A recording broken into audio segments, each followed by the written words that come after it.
I ask for a second one. The second one will be Aline Ottaro, from Catholic Youth Network for Environmental Sustainability from Nairobi, from Kenya.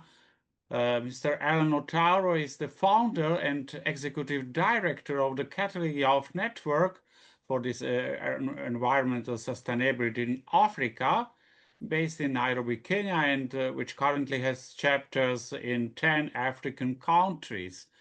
So Taro is also a member of the Global Membership Council of the Laudato Si movement, passionate about bridging the gap between the policy and practice. Mr. Otaro has also mentored younger colleagues from different African countries where his organization has chapters, enabling them to effectively understand and participate in environmental policy processes and programs. So Taro is passionate about engaging young people and faith communities in promoting environmental sustainability with a strong social justice perspective. So, dear Mr. Otaro, the floor is yours for your message to us today. Thank you very much for the Innocenzo for the kind introduction, and also to Severina, our previous speaker, for really setting the stage for us in terms of our theme this today, in terms of integral ecology and education. I just thought that for my presentation, I will do it from my perspective as someone who is working with young people, but also in the context of Africa, which is where I live and work. And so in terms of setting the stage, I just thought that one of the important things is to look at the context of Africa. And I can get my slide to move. I'll see if I, yes. So I just wanted to kind of set the stage by first of all looking at the situation of the development, but also integral ecology, which Severina has very kindly helped us to understand. I want to do this through the lens of the late Professor Wangari Maathai, who won the Nobel Peace Prize in 2004, but also who did a lot of work in terms of empowering women in local communities to take care of their communities by planting trees. And she talked about Africa being a paradox, that it's a continent that is one of the richest, endowed with oil, precious stones, metals, forests, water, wildlife, soil, land, agricultural products, and millions of people. But yet, most African people remain poor. They are trapped in a vicious cycle of poverty. And so, through this kind of highlight from this eminent African woman who was very involved in her community, but also at the continental and global level in terms of highlighting and calling people to be conscious about what is happening to their local environment, but also how we are all interconnected across the world, highlighted this, disparity between what the continent is actually providing, but how the people who live on that continent are living. And more concretely, in terms of the situation of young people here on the African continent, there are more young people in Africa than anywhere else in the world, which of course provides a potential for unparalleled energy in terms of dynamism and innovation. But also the land is the true wealth of the African continent and is home to a dazzling diversity of natural resources and ecosystems, including soils, vegetation, water, and genetic diversity. And 1/3 of Africa's 420 million youth aged between 15 to 35 do not have jobs. And consequently, young people in Africa are twice as likely to be unemployed as adults compared to other parts of the world. And I think for those who are watching the recent visit of the apostolic journey of Pope Leo to Cameroon, to Angola, to Equatorial Guinea, and to Algeria, you could see the vibrancy of the faith of the people here on this continent, majority of whom if you watch, you could see were young people. So this is really the kind of just like a highlight of the overall context of the continent. But in terms of the specific areas that, therefore, in one of the slides from Severin, she referred to as the ecology of daily life, you could call agriculture as one of those things. It's not just an activity that provides food on the table, but it's also an activity that really brings the community together, and through which most of the community engagements are centered around. And so a vast majority of African people, of course, rely on subsistence agriculture for their livelihoods. But this activity is threatened by, of course, the climate crisis. So rising temperatures, extreme weather events such as droughts, floods, are more likely to threaten crops and livestock across the continent. Water supplies is also another very key and important area. Pope Francis speaks about water specifically as an issue in the encyclical letter in the first chapter in terms of what is happening to our common home. And so here in Africa, the climate crisis is already affecting the timing, distribution, and quantity of water resources.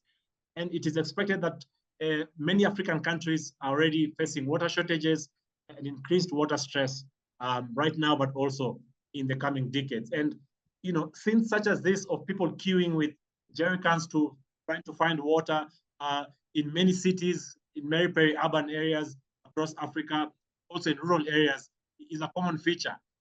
It's not automatic that if you have a tap in your house, that if you open it, there will be water. Many people are having to spend hours, particularly women and girls, which has an impact on their education because they're out trying to find water. And we know water is life. Again, in terms of infrastructure, several years ago, Cyclone Idai, which hit countries in the southern part of Africa, Mozambique, Malawi, is estimated to have claimed more than 1,500 people lives, but also caused damages to infrastructure in terms of roads, bridges, and others, in terms of about $773 million. And so this kind of extreme weather events, sea level rise, is bound to increase risk to Africa's infrastructure like roads, bridges, housing, and amenities, many of which are already dilapidated or are already trying to upgrade so that it can help bridge connectivity between people, communities, and their day-to-day livelihoods. Migration and conflicts.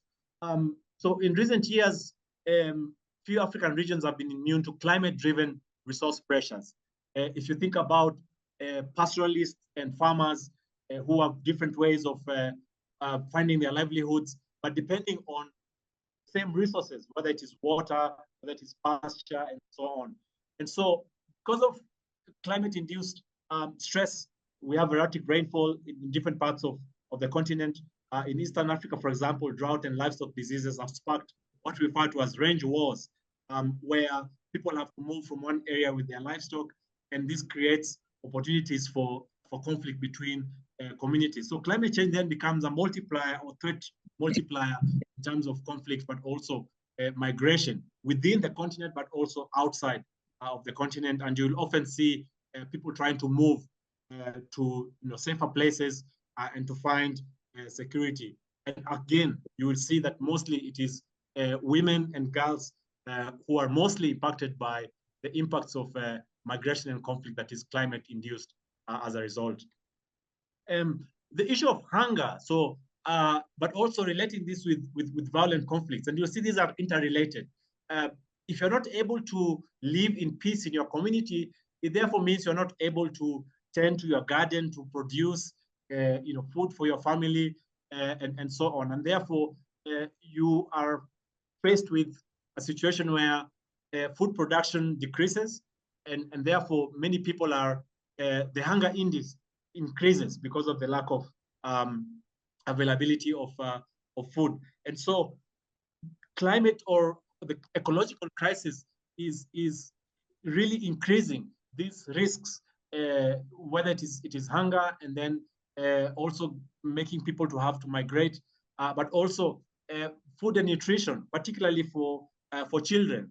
I'm sure many of you have witnessed situations where, because of conflict, therefore those who are most vulnerable, to the effects of poor nutrition, particularly children, are the ones who suffer the most. And these indices are bound to rise as the climate crisis unfolds across the continent.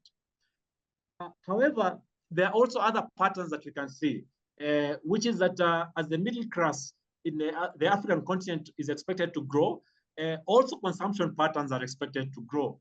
And so, like 1.1 billion or 40% of the population of Africa, by 2060 is expected to be, to be the middle class, and therefore increase the level of consumption of the natural resources that we have here on the continent.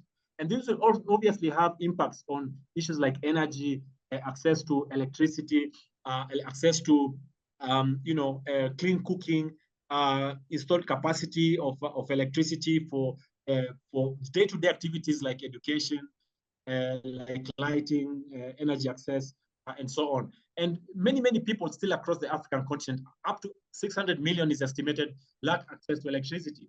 So how do you find ways to provide, critical energy, access, availability, affordability for people so that they can then enjoy a level of, living that is inherent to human dignity? The extractive industry, we've seen already examples of mining from Severino, our previous speaker, and this is also something that is cross-cutting across the African continent as well. In the Democratic Republic of Congo, rare earth minerals, but also oil blocks, particularly in very vulnerable ecosystems that are very important as carbon sinks, are also beginning to be mined for oil and other resources. And this obviously will have impacts not just on the ecosystem, but also on health, on overall on development, and as well really impacting and increasing the risk of environmental damage and health to communities. But what are the opportunities that exist, particularly for young people, to help turn this tide and to help create an opportunity of hope? In 2019, we were very lucky to host an international conference on Laudato Si, focusing on young people. And in his speech at the time, which was delivered on his behalf, Caldotax spoke about the beauty of the African continent, the landscapes, the biodiversity, and that Africa really is a joyful and diverse feast of life, which therefore brings us to that element of love, which can then motivate us to create a different narrative, to create a different opportunity. And that young people demand change in Laudato Si, in paragraph 13, that they wonder how anyone can claim to be building a better future without thinking of the environmental crisis and the sufferings of the excluded. So they're listening to both the cry of the earth and the cry of the poor. A true ecological response, really has to factor in listening to both the cry of the earth and the cry of the poor. And this is really more visible and more interesting on the African continent, probably than anywhere else in the world.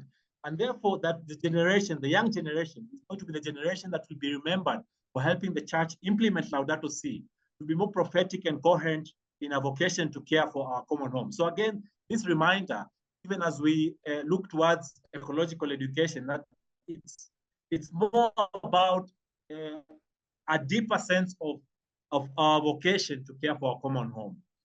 And this is how, as SZANISZLÓ, as the Catholic Youth Network for Environmental Sustainability in Africa, we have translated these elements into our work, namely education and awareness creation, networking and advocacy, and then level. Formation looks like this, working with young people in their parishes, in their dioceses, bringing Laudato Si to life by coming to them where they are and listening to their lived experiences, day-to-day lived experiences of what is happening there, but also in terms of their social and cultural and educational experiences, which also shape how they interact with the environment and the ecology around them. Of course, in schools as well, it's also a very important area where you can also begin to shape how people feel about the environment. So having, clubs, environmental clubs, for example, a Silesa Loyola Club in Tanzania, in Dar es Salaam, where the students themselves, not just in the school, but even when they go home, they're able to pass on what they learn to their families. But also shaping environmental policy. How do we bring the voices of young people in the spaces where decision makers are arguing and debating about different environmental policy, whether it's in the climate sphere, whether it's in the biodiversity space, or the certification space. And this is even more critical right now, where meaningful participation and engagement of young people in determining what will happen in the next decades in terms of what we do with the decisions and the life, decisions that we choose of how we manage our natural resources going forward. But this can also translate into pressure on the streets.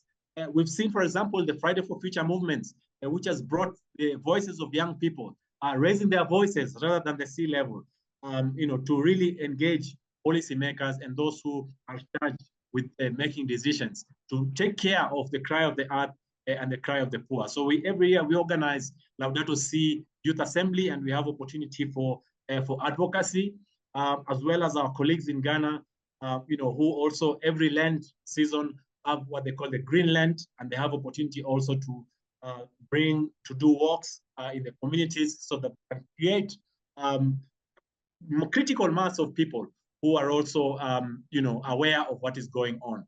And of course, grassroots environmental action, small actions like tree growing, but also cleanups in the communities, like our colleagues in the Democratic Republic of Congo who have done collected plastics, from Lake Kivu and the surrounding areas, which can make tremendous changes in our communities going forward. That also creates hope and brings a level of urgency and agency within the particular communities, but also individual, so that we can act individually, but collectively, our small actions collectively become change-making and bring us opportunity for a better environment for all of us. So thank you very much, and I look forward to engaging with you during the question and answer session.